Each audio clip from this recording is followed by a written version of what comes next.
Moroccan authorities prevent protests against Israel in the capital of Rabat. How are you guys doing? It's Patrician of Venice here, and I just wanted to say it's been probably about a week or two since my last video, and I apologize. I kind of lost track of time, and to be honest, the news has been kind of slow, all things considered, especially with YouTube's most recent recommendation that you not talk about Ixnay on the election day. Um, Congrats to Joe Biden for winning the presidency once again, and there's a 99.9999% chance he'll be president, so congratulations. I accept the L. Oh well. That being said, on a last moment's notice for President Trump, I'd like to appreciate some of the good things he's done, mainly his Middle Eastern peace deals.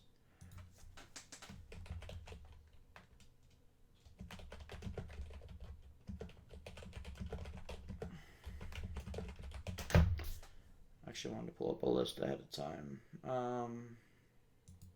That's what it is. Yep. Okay. Perfect. Ooh, excuse me. Um, we're gonna look at Google Earth here for a second. I know the headline from Reuters was talking about uh, authorities disrupting a protest against the historic peace between Morocco and Israel. But I really just want to talk about the the peace process that's been going on. So as you may know, there's a lot of countries in the Middle East that don't necessarily like Israel, but they all kind of agreed that they dislike Iran more, and that's perfect if you're into American geopolitics. Um, Especially when Egypt and Jordan have already acknowledged Israel's existence, and many times Israel is often Egypt to take the Gaza Strip, and Egypt doesn't want it. And Jordan doesn't really want the West Bank. It kind of just used it at one point as a buffer for the Palestinians living in the area. More importantly, we have countries such as I don't know. I clicked over here. Sorry, as Bahrain, uh, Bahrain and Kuwait signing off on historic Middle Eastern peace deals with Israel, as well as Sudan, and that's good because the last thing Israel wanted was another war with Egypt and African Arab nations such as Libya, Algeria, Tunisia, stuff like that. And Israel basically agreed for an eternal peace with Egypt by giving up the Sinai Peninsula to Egypt after taking it from them in the it was either the Arab-Israeli War or the Yom Kippur War, and I can't remember which off the top of my head. But that it's also good. But Egypt wouldn't be interested in an occupation of Israel or those areas either, since it has bigger concerning problems with Ethiopia blocking up places of the Blue Nile, which is basically a river here that goes through these little chains here and flow through Sudan into the Nile. Well, this is all the Nile, but it flows all the way up. And it'd be good for Ethiopia because it'll bring a lot of cheap produced energy into the country and bring a lot of money and cash flow in by selling off that energy. And that's probably how it will pacify Sudan through that crisis.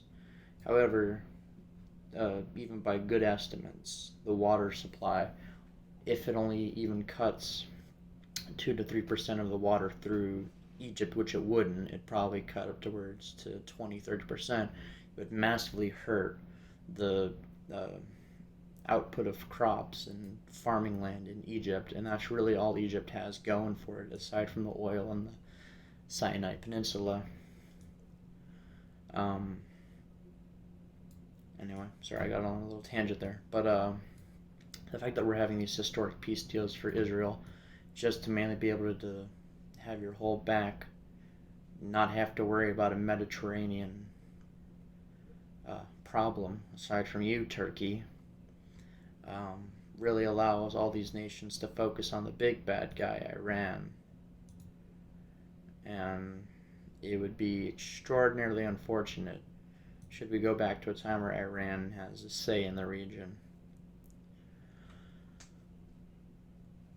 And I mean, we really only have to thank President Obama for all these historic peace deals because he decided to allow Iran to be a big player in the region by giving them, pallets of cash in Tehran and basically bribing them 10 years, no military weapons. But after that, oh well, that's not how you negotiate with terrorists. You don't give bribes. You don't do stuff like that. I'm not saying we have to go bomb Iran, but I'm saying if you're giving them cash, you're only provoking them, because what's going to stop them from saying, well, we got these couple $1 billion in cash, now we're going to continue on, thanks a lot. And you can't tell me that Russia's not helping Iran and the Chinese aren't helping Iran, because they are. We know they are. It's just simple geopolitics. Who does the Americans hate? Oh, they hate Iran. Okay, so Russia and China want to help Iran. Perfect. Oh, it's an ingenious plan. But with Morocco signing off on these Middle Eastern peace deals with Israel is a great thing, and I think in exchange for that, President Trump, basically legitimized Moroccan claims to Western Sahara.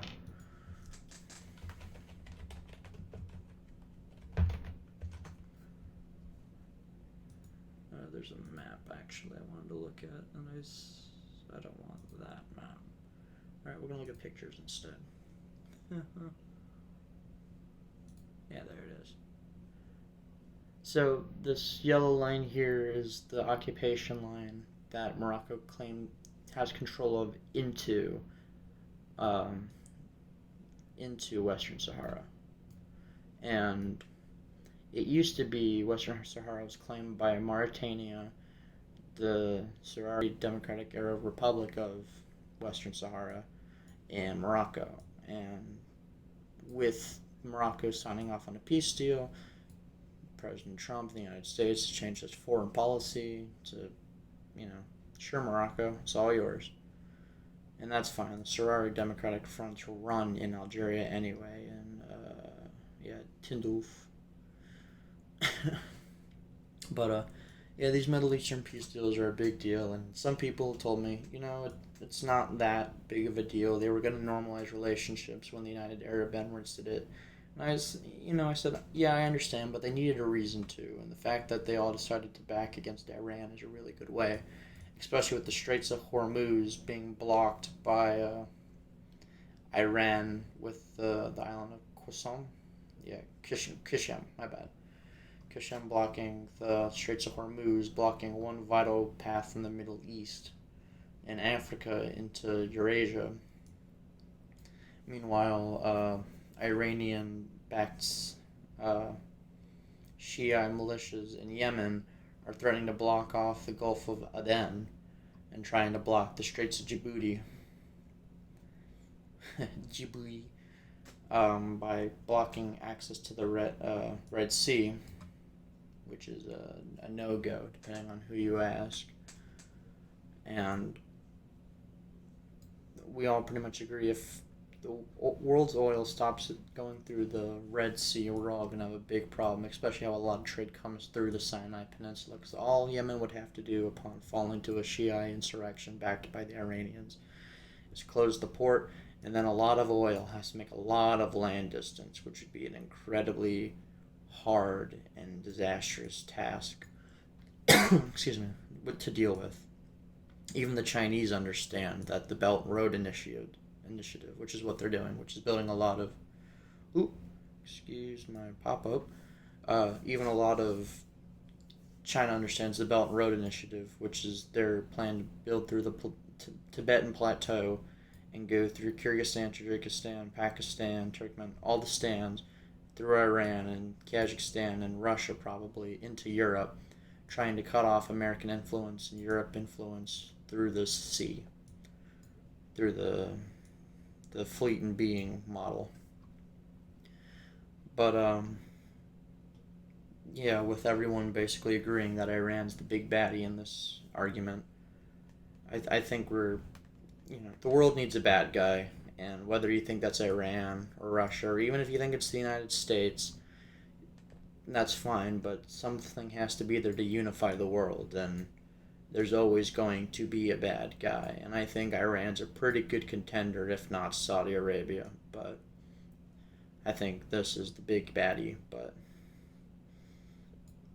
we're here, we're there. Ixnay on the political revolte. Needless to say, I think President Trump did a good deal when it came to these peace deals, and I hope Joe Biden can continue doing these peace deals and not submit to Iranian demands in the region.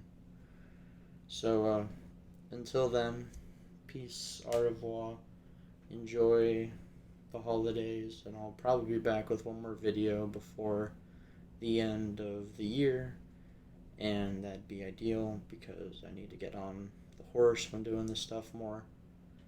Um, in the meantime, don't kill anybody. I mean it. I'm talking to you, especially. I see you right there in the back with the sunglasses on. I see you. Knock it off.